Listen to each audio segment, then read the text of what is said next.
Gazeta Entrevista já de volta. Olha, antes de convidar o meu entrevistado desse primeiro bloco, deixa eu dar aqui uma notícia boa para você que quer ganhar um carrão. A Recol Pharma e o Barriga Verde prepararam uma super novidade, é a promoção do carrão. Nas compras a partir de R$30 na Recol Pharma ou no Barriga Verde, você ganha um cupom para concorrer a um super carrão que vai aparecer aí na tela. É uma Sportage novinha, que está esperando por você em toda a rede Recol Pharma e no Barriga Verde. Só não vale para as compras de medicamentos, em respeito à legislação. Então aproveite, boas compras e boa sorte. Quem sabe você não vai ser o ganhador desse carrão. Deixa eu chamar agora o meu entrevistado do primeiro bloco, secretário estadual de Segurança Pública, doutor Emilson Farias. Muito boa noite. Boa noite. Seja bem-vindo. Tudo Obrigado, bem, secretário? Prazer, tudo bom? Fique à vontade. Secretário, a gente tem acompanhado desde o início essa enchente que atingiu o estado do Acre e tem trazido também aqui pessoas para conversar sobre esse assunto, sobre as consequências disso, e na segurança pública não foi diferente. Algumas delegacias foram atingidas pela água, as forças policiais tiveram que readequar a sua rotina de trabalho em função do que aconteceu, e agora que a situação se estabilizou, a rotina começa a voltar ao normal. Como é que está sendo essa volta? A volta tem que ser da melhor maneira possível, sem se descuidar do momento que a gente ainda vive. A gente não pode retomar de imediato, nós temos que manter o policiamento nos abrigos, nós ainda estamos numa fase de cuidado com os abrigos. Nos abrigos existe o gerenciamento da crise dentro da crise. Então, a todo momento pode estar acontecendo uma situação que a gente não pode perder de vista. Mas o importante é que no período da alagação, nós tivemos uma grande integração entre todos. Na área da segurança pública, nós tivemos pessoas, policiais que estavam de férias, que vieram trabalhar. Nós tivemos policiais que estavam de licença-prêmio, que vieram trabalhar. Nós aumentamos o policiamento fluvial com 240 homens no policiamento fluvial, para que a gente evitasse aquilo que chama-se dos ratos de águas, né? Que infelizmente nas casas alagadas. Infelizmente, num momento como esse, a gente ainda tem esse tipo de situação, mas nós conseguimos fortalecer esse policiamento.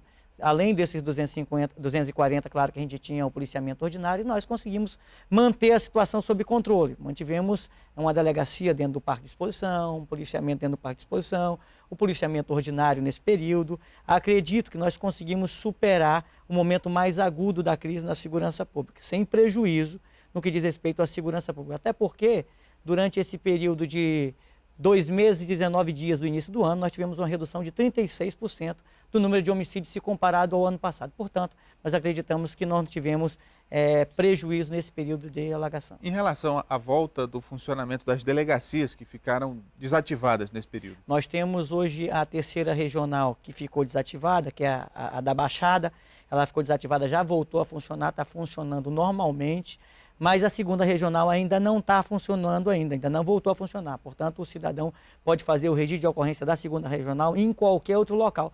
É melhor que faça ali na delegacia da mulher, já que está mais próximo ali no segundo distrito. Mas ele pode fazer em qualquer lugar o registro da ocorrência, em qualquer outra delegacia. Em relação ao comportamento da criminalidade, mudou alguma coisa? Porque metade da cidade praticamente estava debaixo d'água.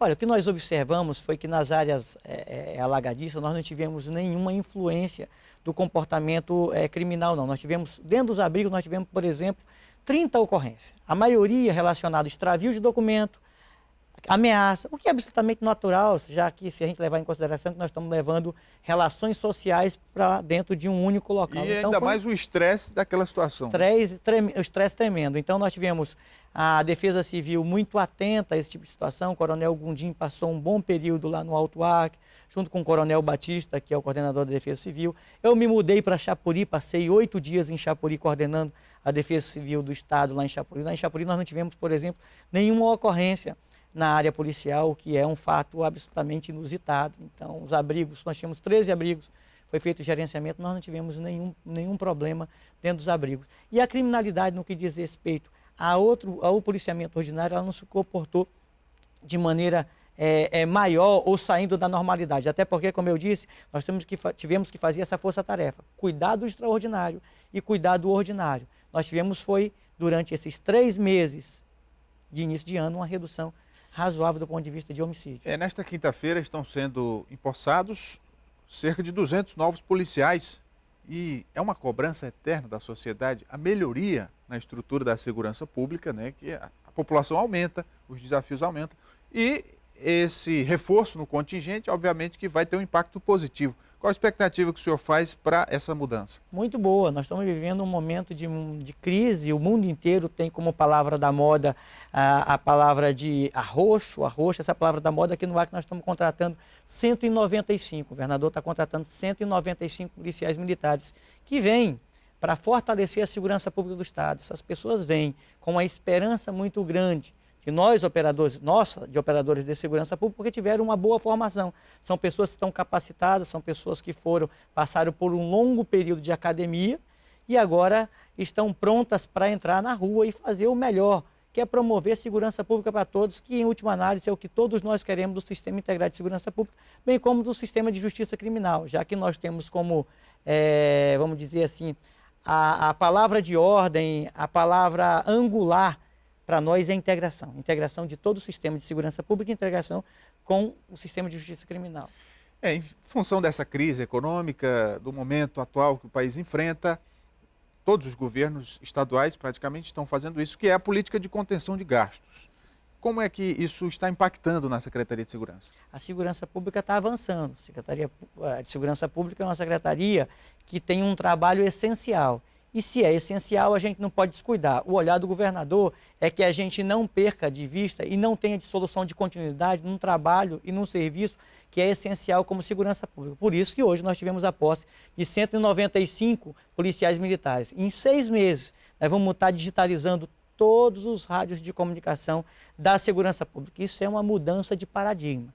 Isso é uma mudança extraordinária do ponto de vista de tecnologia. E falar em segurança pública e não falar em tecnologia hoje é caminhar para trás da criminalidade. Então nós vamos estar colocando em todo o interior do estado, nós já estamos estabelecendo as antenas, vamos estar colocando em todo o interior do estado o nosso rádio, que era um rádio analógico, passa a ser agora rádio digital. Isso tem implicações de natureza policial fundamental na prevenção e na repressão, principalmente no que diz respeito a um trabalho de inteligência mais apurado.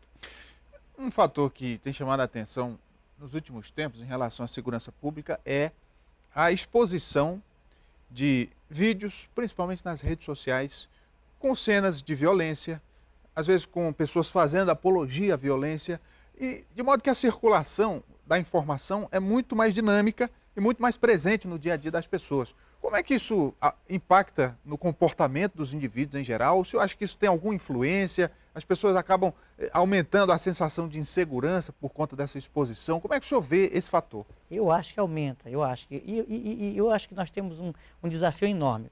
Essa gestão da segurança pública, ela tem um grande desafio. Tem vários, mas é muito importante a gente ressaltar aqui para o telespectador, até em razão da enorme audiência que vocês têm e que o programa Gazeta Entrevista tem. Nós temos que ser capazes de fortalecer a redução dos números do ponto de vista objetivo, e quando eu falo da redução do número do ponto de vista objetivo de homicídio, que é um indicador acompanhado pela ONU, pela Organização Mundial da Saúde, 36% de redução de homicídio, isso é significativo demais, é muito importante e a gente está fazendo um esforço para que isso reduza, mas a gente tem que ser capaz de fazer a união disso com essa sensação. Na medida em que a gente tem algumas situações que são colocadas nas redes sociais, a exemplo de uma lista que foi dito recentemente, de vez em quando aparece uma lista num local, uma lista no outro local, lista de pessoas que... Isso cria uma sensação de insegurança que não é capaz de acompanhar o dado objetivo. A gente tem que ser capaz de fazer a união dessas duas coisas. Nós tivemos situação de execução agora recente no Recanto do Buriti, 2 execuções, e que, embora o dado objetivo aponte para a redução de 36%, uma execução causa uma situação de sensação de insegurança muito ruim. Óbvio que nós sabemos o comportamento daquela situação, é claro que por nós termos, nesses 2 meses e 19 dias, apreendido 320 quilos de droga, a gente sabe que o acerto no mundo criminoso, e eles chamam de pagar o vacilo, a gente sabe que tem alguns acertos, mas óbvio que a gente está preocupado com isso e fazendo uma análise da inteligência para a gente não permita que isso ocorra, porque eu poderia estar falando ao invés de 36, se não tivesse execuções, ao invés de 36 da redução, eu podia estar falando em 50 ou 60 números de redução de homicídio. Então temos que ser capazes de equacionar a redução do ponto de vista objetivo numérico com a redução do ponto de vista subjetivo, que é a sensação que as redes sociais têm um papel fundamental. O senhor falou na apreensão de drogas esse ano, que já é bastante grande, e teve essa semana a notícia de um veículo que trazia 15 quilos de droga de Cruzeiro do Sul para Rio Branco. E esse veículo com uma placa identificando como sendo o veículo de um órgão público. Obviamente que depois o órgão público vê a público dizer que não se trata disso, que esse veículo foi de um prestador de serviço, mas que o contrato já tinha sido encerrado. A pergunta é o seguinte, secretário: se de fato essa informação foi confirmada, se foi feita uma investigação e a questão de se filtrar para o serviço público pessoas que muitas vezes se utilizam dessa condição de prestador de serviço ou de servidor público para cometer um ilícito. Sem dúvida, a situação foi confirmada, a pessoa não tinha nenhum vínculo com aquele departamento, não tinha nenhum vínculo com aquela diretoria. Mas é bom que a gente se diga, claro que tem que estar atento para esse tipo de contratação. E nós estávamos investigando, monitorando, sabíamos que a pessoa estava vindo. Ele não caiu por acaso, já era fruto de uma observação anterior. Agora, a expertise da pessoa que pratica o crime é que tem um detalhe. A pessoa daqui a pouco pode praticar um crime usando um colete da Polícia Civil, usando um colete da Polícia Militar, usando alguma faixa ou algum adesivo no veículo que passe para ela a sensação da garantia da passagem na barreira, porque ela tem aquele, vamos dizer assim, salvo-conduto. Então, a polícia está atenta para essas situações também e a gente tem que estar sempre atento, porque a criminalidade ela vai se reinventando. Por isso que eu estou falando que a gente tem que cada vez mais caminhar com o objetivo de fortalecer a inteligência e fortalecer a tecnologia para que a gente não seja superado pelo crime e pela criminalidade. Um outro fator também que tem uma relação direta com a violência é a situação dos presídios. E aqui no estado o governo já anunciou um plano de reestruturação do sistema penitenciário. Isso, de certo modo, vai favorecer os números na segurança pública. Não tenha nem dúvida. A segurança pública, ela tem essa complexidade. Você tem que olhar para a fronteira, você tem que olhar para os presídios, você tem que olhar para a legislação, você tem vários olhares. E o presídio, a segurança pública passa necessariamente por uma reestruturação do sistema prisional. Eu já fui inúmeras vezes depois que assumi. São 2 meses e 19 dias. Então, a gente já foi inúmeras vezes, o diagnóstico está feito, nós estamos fazendo um estudo minucioso para que a gente promova uma grande reestruturação. Essa é a determinação do governador. Ele quer uma mudança, uma melhoria no sistema prisional. E a gente precisa passar por essa melhoria que todos clamam e que é fundamental para que a gente consiga o objetivo geral de todos, que é promover segurança pública para todos. E tem um detalhe que às vezes é um pouco incômodo a gente colocar, que é a responsabilidade da população e da sociedade na questão da segurança pública, porque as pessoas cobram, o cidadão tem todo o direito de cobrar, né, porque paga seus impostos e quer ver isso revertido em benefício da sociedade. Mas muitas vezes a pessoa se coloca em uma situação de risco, se expõe além do limite e não quer dizer que vai acontecer, mas fica muito mais vulnerável, né? Não tem. Nós temos que estar muito atentos. Segurança pública, Rogério, a gente não pode de jeito nenhum baixar a guarda. Tanto quem pode ser potencial vítima, a gente tem uma ciência dentro da segurança pública que se chama vitimologia. A gente não pode ser objeto da vitimologia. Nós não podemos nos colocar como vítima ou como alvo ou pretensos alvo. Então, nós temos que nos resguardar de algumas situações. Claro que segurança pública é obrigação do Estado, mas é um dever de todos. Então, todos nós fazemos parte do sistema de segurança pública para poder promover uma segurança pública eficaz e efetiva para todos. Então, a gente tem que ter esse olhar, sim, esse olhar diferenciado. Conversei aqui com o secretário estadual de Segurança Pública, doutor Emilson Farias. Muito obrigado pela vinda, secretário. Eu que agradeço, é sempre um prazer poder vir aqui no programa. A gente sabe da enorme audiência que tem o Gazeta Entrevista. Agradecer a você, agradecer a tua equipe.